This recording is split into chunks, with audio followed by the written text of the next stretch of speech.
is the enemy. The first thing you want to prepare for any event actually is your mind. So absorbing as much knowledge as you can about survival is key. Gathering knowledge is the best prep because, quite frankly, you really have no idea if you're going to be able to use any of your prepping supplies. You don't know if the situation is going to require you to leave your home or require you to be shut in. And in some cases, if you are away from your home and something happens, there is no assurance if you'll be able to even get back to your home. At the end of the day, the best survivors will survive whether they have prepping supplies or not. Now, I know that this may be a difficult thing to do, but the next thing is, whether you believe in God or not, you want to come to terms with life and death, and you will want to prepare yourself spiritually. These are the two main things to focus on, and the most important, because in an actual event, most people will lose it. They won't be prepared mentally or spiritually, and others around them will suffer as a result. I understand that most people today are not into prepping, not really because they don't want to. Most people I know would love to have an ample supply of food, water, clothing, shelter, guns, masks, first aid supplies, but they don't. You know why? Because those things all cost money. Now, it's not an excuse to not prep at all, but it is a reason why most people don't come anywhere close to the televised doomsday prepper. So with all the different companies and supplies available, well, they're running low now due to the virus, but with all the information out there on prepping, what I would like to do is go over a few things that can help you get into the mind frame of prepping responsibly and properly, so that you don't make common mistakes that many preppers have made in the past. So let's get into this.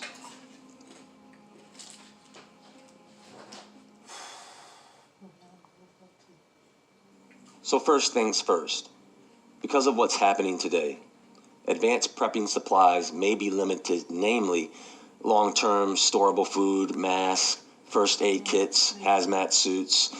I'm not sure what the availability of these products are as of today, so I want to give you some things to consider while going the prepping route so that you don't make these mistakes.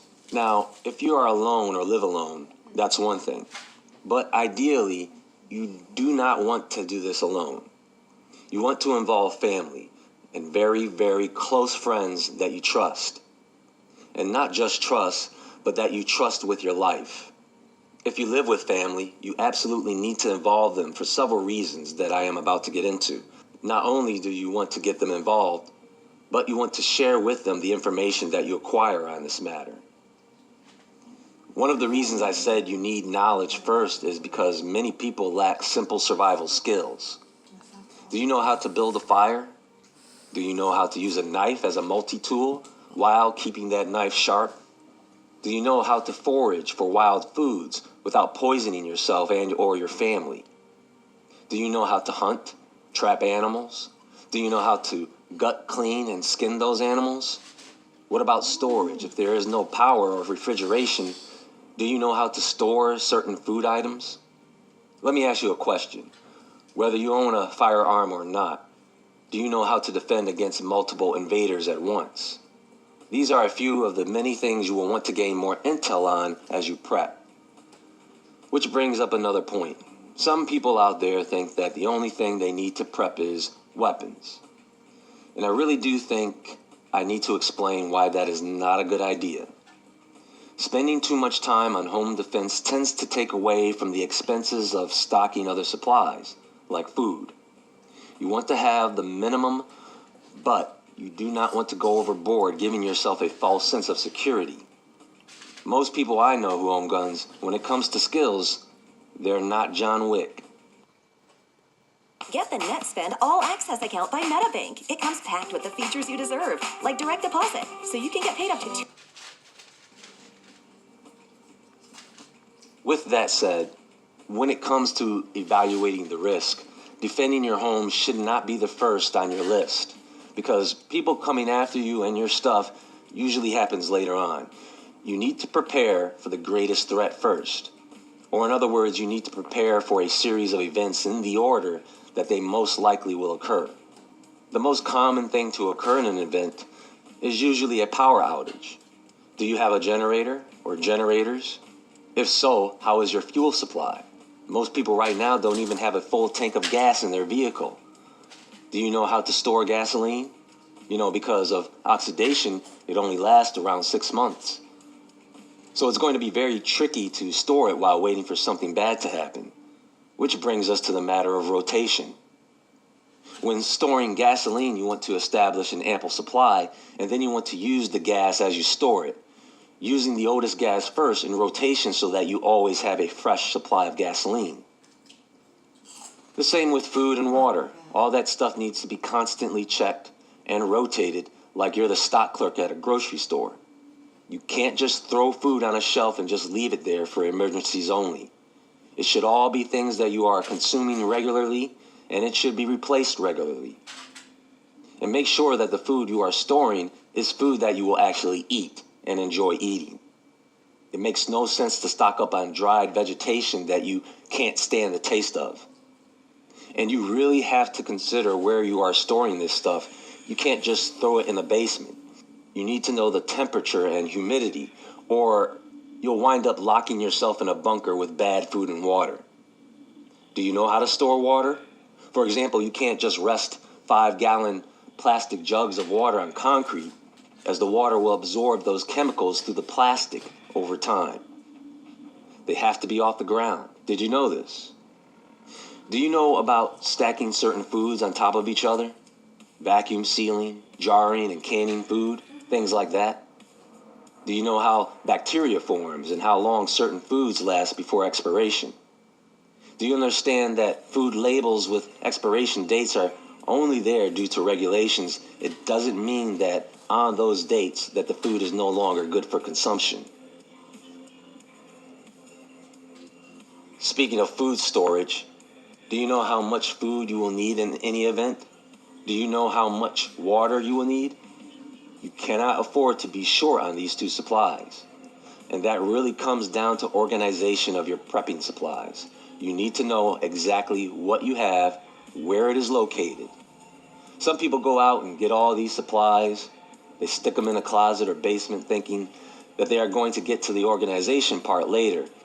And sometimes that stuff just sits there. And more often than not, it gets ruined or old.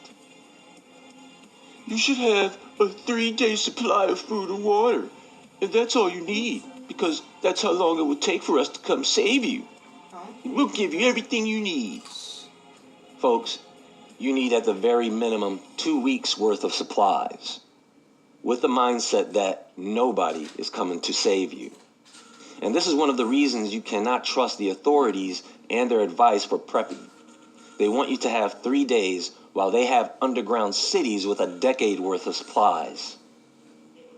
With that said, you can't always listen to other preppers either, because sometimes they think they know, but they don't exactly know your personal needs. For example, drugs. Not stocking up on those things means that you're willing to stop cold turkey. What about medications? Are you willing or capable of stopping those cold turkey? I think about all these people out there who have ailments like diabetes. From what I understand, you can't make insulin at home. You need to know what those needs are of you and your family members. Some people start gathering supplies based on fear, which is a big mistake, because that just turns into hoarding. And the last thing you want to do is become a fanatic. And then you end up with a bunch of junk you don't need. You do want to keep your storage areas clear of debris and food supplies that will just go bad, spreading disease and attracting pests. Now, you have to have a balance with all this, because prepping is not something you do in a matter of days, weeks, or months. It should be part of your lifestyle, but it should not consume you. Unless prepping is a fun hobby of yours, and for some people it is. You can learn a lot about yourself and certain items that you gather by doing this. Prepping should be enjoyable and educational. It should not be a burdening task, because that's when you understock. I know there are people out there They buy all this equipment and supplies, store it, and have no idea how to use some of these supplies. You need to try out and practice with these supplies. You have to ensure that you didn't leave anything out and that you can actually do what you know. Does you no good to prep guns if you don't know how they work, how to assemble them, disassemble them, clean them, and fire them, right? Do you know about different types of ammunition or how to make bullets, masks, and bodysuits? Do you know what the best types are? Do you know how to take that stuff off properly in case of infectious disease? You have to make sure that this stuff fits and seals. Through our partners and the help that they've given us, we've been able to build this well here in Sri Lanka and also a beautiful church that you're going to be singing in. What about garbage, folks? What are you going to do with your garbage and waste? Waste management is probably not coming to pick up that stuff. So do you know how to dispose of it? Do you know what to do with human waste? Also, you don't want to spend too much time focusing on one item to stock. It slows down the process. It can make you lazy, and the other needful things get neglected, like your health. Physical preparation also involves you keeping your body in tip-top shape.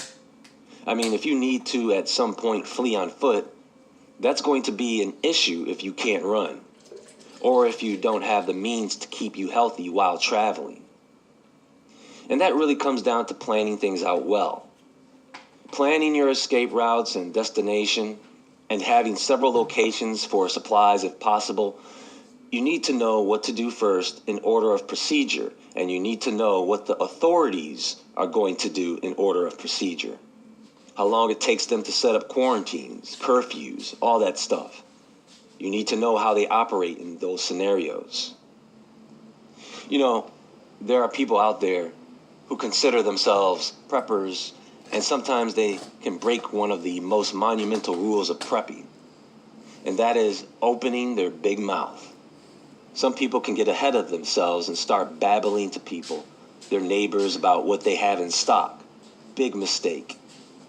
It reminds me of the old Twilight Zone episode where a doctor was sitting down having dinner with some of his closest neighbors, his friends. Well, all of a sudden they were warned about a possible missile attack on the U.S. without confirmation, and everybody started to panic. Turns out, though, that the old doctor had built a bunker in his basement, and everybody knew about it. So, of course, all his friends began to gather at his home, demanding that he let them into his bunker, designed only for a single small family.